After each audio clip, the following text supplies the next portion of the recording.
दरअसल 2 बजे तक के लिए कार्यवाही दोनों की स्थगित कर दी गई थी। एक बार फिर से कार्यवाही सुचारू हो चुकी है। जेपी नड्डा क्या कुछ कह रहे सुनवाई। और यह प्रजातांत्रिक विरोधी गतिविधि साफ साफ संसद में दिख रही है। संसद की मर्यादाओं को तार तार करके ये प्रजातांत्रिक मूल्यों का हनन कर रहे हैं।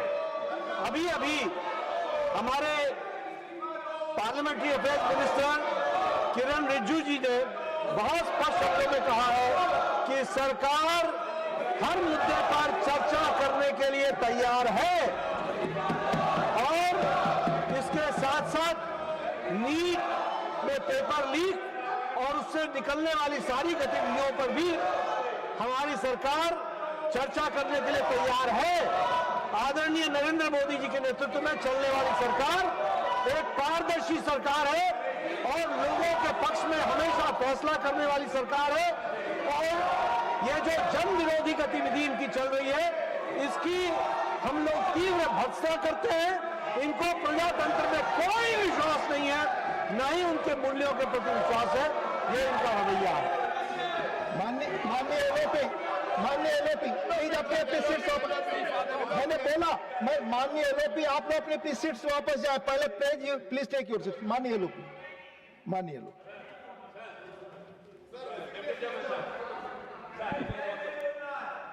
You want to lose? First माननीय एलओपी सर देखो अपने विद्यार्थी की ओर से और नीट एग्जामिनेशन के बारे में और रूल्स 267 के तहत यहाँ पर बहस करना चाहते हैं, उसके लिए अगर फेयर डिस्कशन होना है तो शिक्षा मंत्री पहले राजीनामा देना चाहिए। धन्यवाद। जब वो राजीनामा नहीं देंगे निष्पक्षपात चर्चा यहाँ नहीं होगी। इसीलिए अगर निष्पक्षपात चर्चा होना तो मैं रिक्वेस्ट करता हूं गवर्नमेंट को वो रिजिग्नेशन दिलाए, चर्चा शुरू करेंगे। 267 के तहत हम शिक्षा चर्चा शुरू करेंगे। ये क्या है सर? डेमोक्रेसी है। बच्चों को कुचल रहे, मार रहे, पीट रहे, राजनीति में फंसे हैं।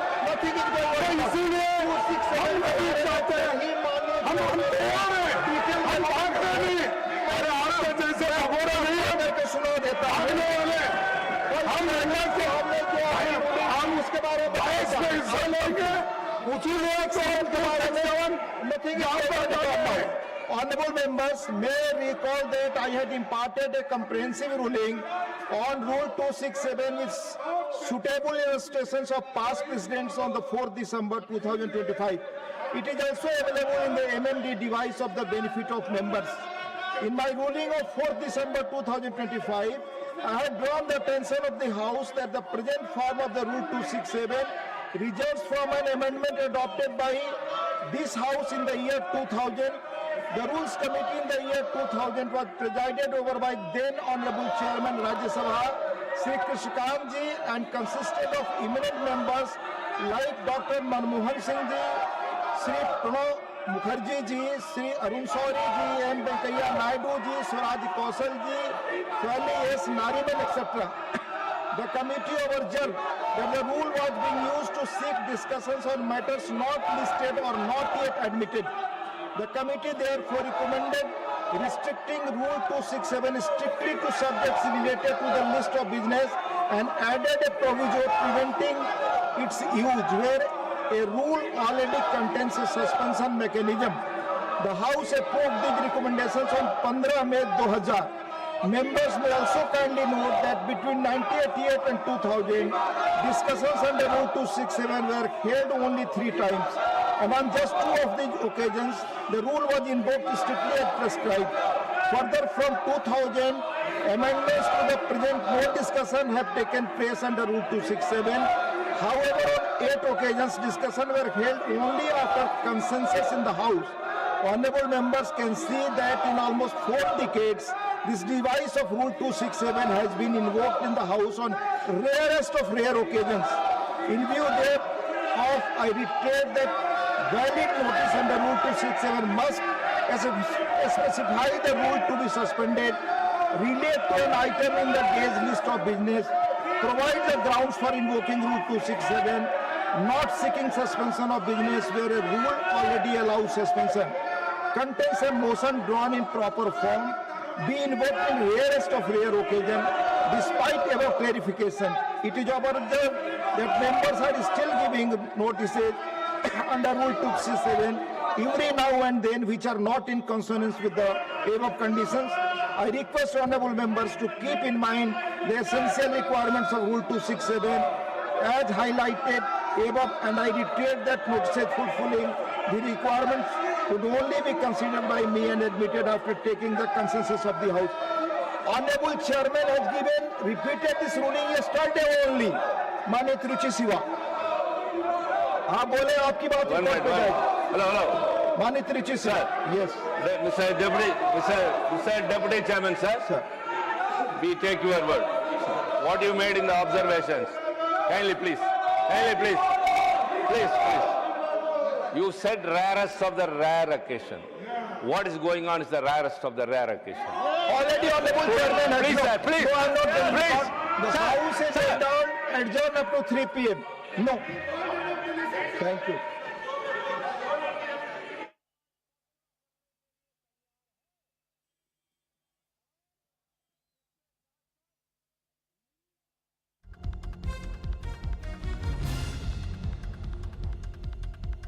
सरकार चर्चा के लिए तैयार, ये जेपी नड्डा ने कहा, लेकिन विपक्ष का रवैया गैर जिम्मेदाराना है, ये जेपी नड्डा ने कहा है।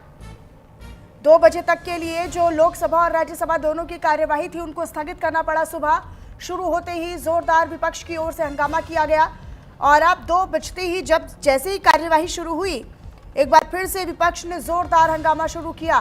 पेपर लीक को लेकर विपक्ष लगातार सरकार से सवाल कर रहा है, लेकिन कार्यवाही शुरू होते ही विपक्ष ने हंगामा भी किया है। राज्यसभा में विपक्ष का जोरदार हंगामा अभी भी जारी है। हालांकि जेपी नड्डा जवाब देते हुए कहा कि सरकार जो है वो तो बिल्कुल तैयार है, लेकिन विपक्ष हंगामा कर रहा है। विपक्ष का जो तरीका है वो गैर जिम्मेदाराना तरीका है, ये सही तरीका नहीं है। सरकार तो हर मुद्दे पर चर्चा के लिए खुले तौर पर तैयार है, स्वागत करती है विपक्ष का कि वो उन मुद्दों को उठाए। अब राज्यसभा जो है वो 3 बजे तक स्थगित हो गई है, ये इस वक्त की बड़ी जानकारी है। हालांकि सुबह 11 बजे से शुरू हुई दोनों सदनों की कार्यवाही 2 बजे तक के लिए स्थगित करनी पड़ी थी, क्योंकि विपक्ष तब भी जोरदार हंगामा ही कर रहा था। लेकिन अब जैसे ही 2 बजे कार्यवाही शुरू की गई, जेपी नड्डा ने बोलना शुरू किया, विपक्ष ने फिर से हंगामा करना शुरू कर दिया। नारेबाजी और हो हल्ला के बीच फिर से सदन जो है वो अब 3 बजे तक के लिए स्थगित कर दिया गया है। 3 बजे राज्यसभा स्थगित कर दी गई है 3 बजे तक के लिए, और राज्यसभा में फिर से 3 बजे कार्यवाही शुरू होगी। फिर ये देखना दिलचस्प होगा और महत्वपूर्ण भी कि अब पेपर लीक के मुद्दों को लेकर या छात्रों से जुड़े हुए मुद्दों को लेकर सरकार कितना सहमत कर पाती है और सरकार का जवाब जिम्मेदार तरीके से विपक्ष सुन पाता है या नहीं, या फिर से हंगामे की भेंट दोनों सदनों की कार्यवाही चढ़ेगी। तो फिलहाल ये एक महत्वपूर्ण खबर है, बड़ी जानकारी आप तक साझा कर रहे हैं। सदन में चर्चा के लिए लगातार विपक्ष मांग कर रहा है कि सरकार को चर्चा करनी चाहिए, सरकार को बात करनी चाहिए। पेपर लीक का मुद्दा हो या फिर छात्रों से जुड़े हुए अन्य मुद्दे क्यों ना हो, जिनको लेकर प्रदर्शन लगातार जंतर मंतर पर चल रहा है। लेकिन अब जब सरकार ये कह रही है, जेपी नड्डा ने अभी थोड़ी देर पहले ये कहा कि हम सरकार के नाते और सत्ता पक्ष के नाते हम जवाब देने के लिए पूरी तरीके से तैयार हैं। हम तो चर्चा के लिए स्वागत भी कर रहे हैं विपक्ष का, लेकिन चर्चा हो तो सही। ये तो हंगामा होता है, हंगामे के बाद चर्चा नहीं हो पाती है और सदन को भी स्थगित करना पड़ता है।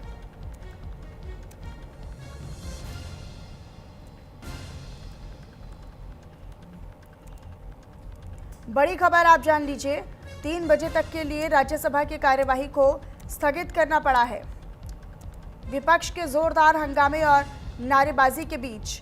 हालांकि आज सदन शुरू होने से पहले विपक्ष ने खास तौर पर अखिलेश यादव हो या फिर राहुल गांधी हो, यानी सपा और कांग्रेस, सदन के बाहर उन्होंने विरोध भी किया, नारेबाजी भी की। लेकिन उसके बाद जब कार्यवाही शुरू की गई, उसके बाद हंगामा हुआ। अब 3 बजे तक के लिए जो कार्यवाही है वो स्थगित की गई है। आगे बढ़ लेते हैं। अब आपको बताया जाए, कल्याण बनर्जी को निलंबित कर दिया गया है। दरअसल असंसदीय भाषा के इस्तेमाल पर निलंबित किया गया है। राज्यसभा में दरअसल लगातार विपक्ष की ओर से हंगामा किया जा रहा है, लेकिन इस बीच कल्याण बनर्जी को निलंबित कर दिया गया है। असंसदीय भाषा के इस्तेमाल पर निलंबित करने की कार्रवाई की गई है। पूरे सत्र के लिए कल्याण बनर्जी को निलंबित कर दिया गया है। ये कार्रवाई की गई है, उन पर ही एक्शन लिया गया है। असंसदीय भाषा का इस्तेमाल उनकी ओर से किया गया और असंसदीय भाषा के इस्तेमाल को लेकर कल्याण बनर्जी को पूरे सत्र से निलंबित कर दिया गया है। यानी अब पूरे सत्र में वो हिस्सा नहीं ले पाएंगे, अपनी बात नहीं रख पाएंगे। तो ये इस वक्त की बड़ी खबर आप तक साझा कर रहे हैं। लगातार हंगामे के बीच असंसदीय भाषा का इस्तेमाल, हालांकि ये कोई नई बात नहीं है। संसद में, सदन में हंगामा होता है, विपक्ष जोरदार हंगामा करता है, लेकिन इन सब के बीच कुछ ऐसे सांसद, कुछ ऐसे नेता जो असंसदीय भाषा का इस्तेमाल करते हैं, उन पर ही एक्शन लिया जाता है। और इसी क्रम में कल्याण बनर्जी ने भी असंसदीय भाषा का इस्तेमाल किया, जिसके बाद उन पर ही एक्शन लिया गया। और पूरे सत्र के लिए, पूरे मॉनसून सेशन के लिए, जब तक ये सत्र चलेगा तब तक के लिए कल्याण बनर्जी को इस सत्र से बाहर कर दिया गया है, यानी उन्हें निलंबित कर दिया गया है। पूरे सत्र में वो हिस्सा नहीं लेंगे, अब अपनी बात नहीं रख पाएंगे।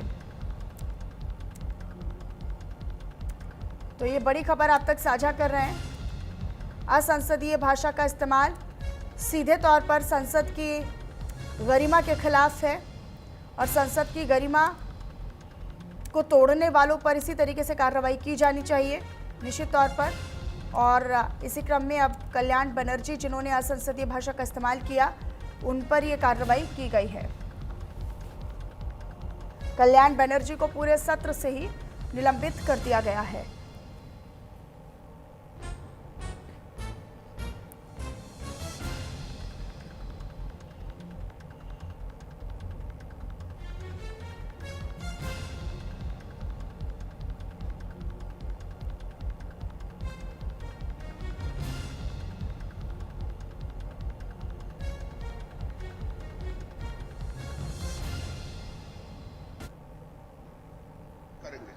ये नरेंद्र मोदी का जो करना